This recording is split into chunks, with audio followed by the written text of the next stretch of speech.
My name is Theresa Pardo. I'm the director of the Center for Technology and Government at the University of Albany, the State University of New York.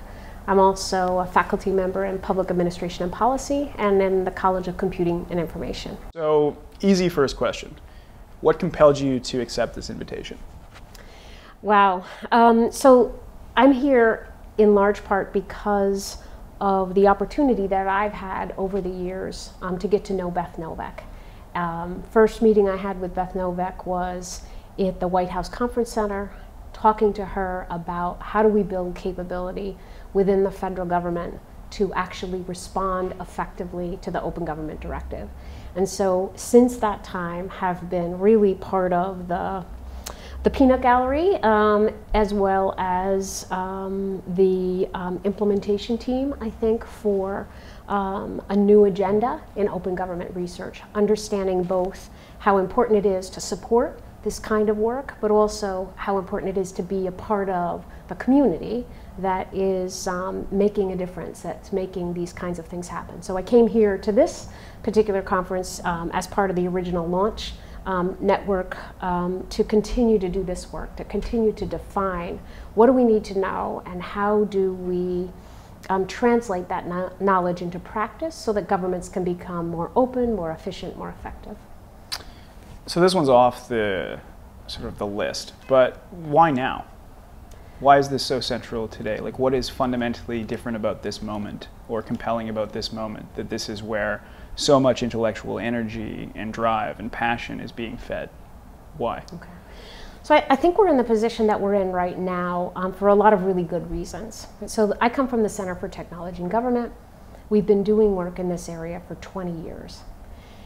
The 20 years has allowed us to do research into what matters more when a government agency is trying to innovate. How do the conditions within that governmental context influence innovation opportunity, innovation energy, innovation commitment? And one of the big answers is leadership support.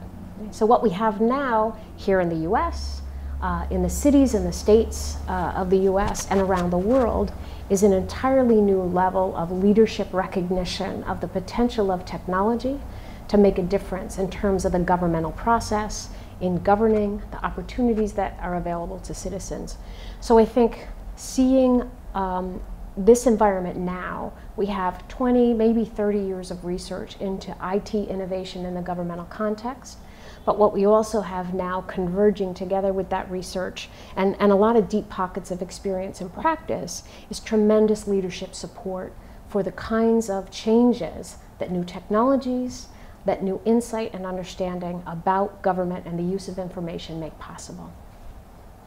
So at this conference itself, you said you were a facilitator. Mm-hmm. So what type of solutions were you working through, or what type of critical questions were you asking? Like, what, on that granular level, what is it that you want to change? Okay, so yesterday, the first day of the conference, I was a co-facilitator for the group on opening data and accelerating growth. And the focus of our group was how can we come up with ideas that will help the state of Kansas actually identify strategies that will enable the Secretary of State's vision to use technology and information to generate economic development opportunity within the state.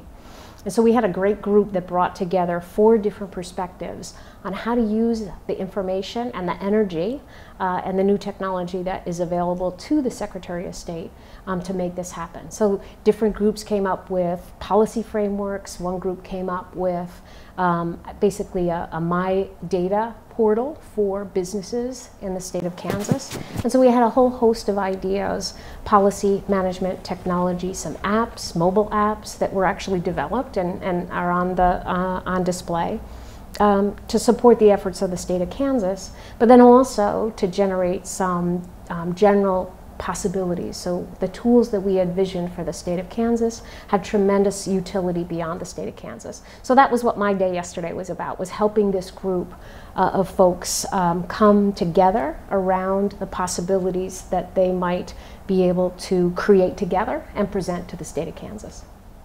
And out of that session, I mean, obviously there are a lot of moving parts, right. and we had Nigel in earlier talking sort of about the breadth of experience in the room and sort of how wide that conversation grew. Were there particular insights that stuck out for you or that stand out today that either made you change the way you thought about something or perhaps think about something in a new light? Is there anything? So one of the insights that I had yesterday in working with the group of folks on the Kansas, particularly on the Kansas initiative or the Kansas opportunities, is that what I think we're seeing is a convergence of those folks who understand the depths of technological investments that have been made in government. So really understanding what is the situation on the ground within most government agencies, and those who have these new visions about what's possible. And so we're beginning to bring together those communities in open government and open data in a way that I haven't seen up to this point.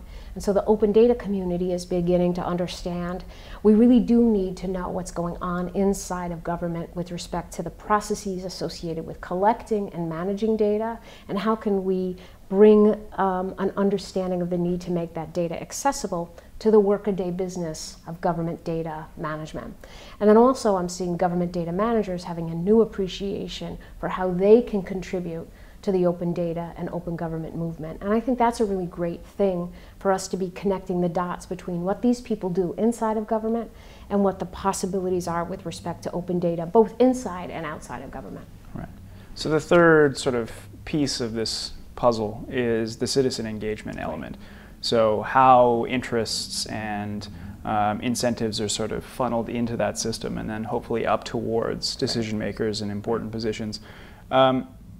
You know, what are these major impediments or challenges with citizen engagement? And where sort of maybe a review on where we stand on that element today and where we want to go, especially in this, you know, netherworld of how do we make government more responsive to the people it purportedly serves?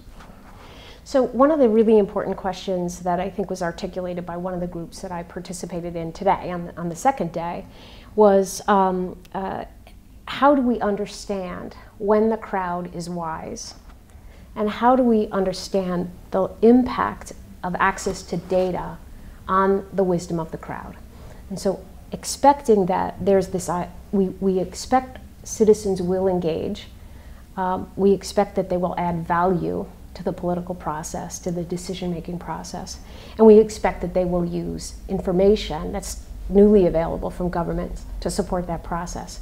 But we really don't have in place ways to understand that process or to evaluate the impact of any particular data set, of any particular engagement strategy, of any particular overall effort to understand the dynamics of that process.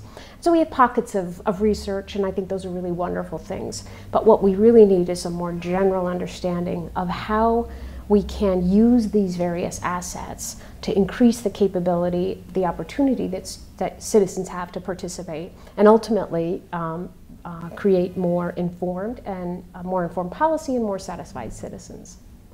Great. So this last question may dovetail off the answer to that previous one, but if there's a single thing that we can do in sort of this new government space or governance space in the next 5 years to make significant change, what is that one thing for you?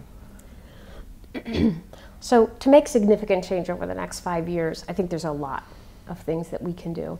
But I will put on my hat as an academic and as a professor for this particular conversation. And I think one of the really important things we can do is think differently about how we educate the leaders of the next generation, and maybe the next generation is the next 5 to 8 years. But we also need to think about sitting professionals, folks who are already in their leadership positions or about to enter into leadership positions. How do we expose those folks to these new ways of thinking about what they do and how they can use technology? But then also, how do we think about the next generation that's undergraduates that are in their graduate programs, and think about how do we expose them to these ideas, to these ways of thinking, and to make it possible for them to move into the governmental context or other kinds of organizations working with government to make the difference that we all think is possible. But this is experiment 1.0. Mm-hmm. So if we were to convene these same people again, I think knowing who was in the room and what you sort of came out or away with this time, what does experiment 2.0 look like for you? How would you design it? Experiment 1.0 has been great. And anytime we do anything, there's a way to make it better. So I think experiment 2.0, what I would do is I would add more practitioners.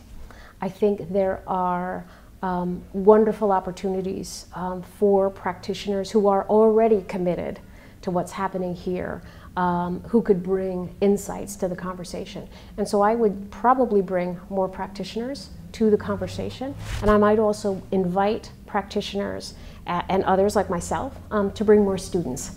So I think adding in more practitioners, adding in more students who come from multiple perspectives but are also interested in making a difference here. Students in nonprofit management, students in lots of different disciplines, I think can make a huge difference here. So more practitioners, more students.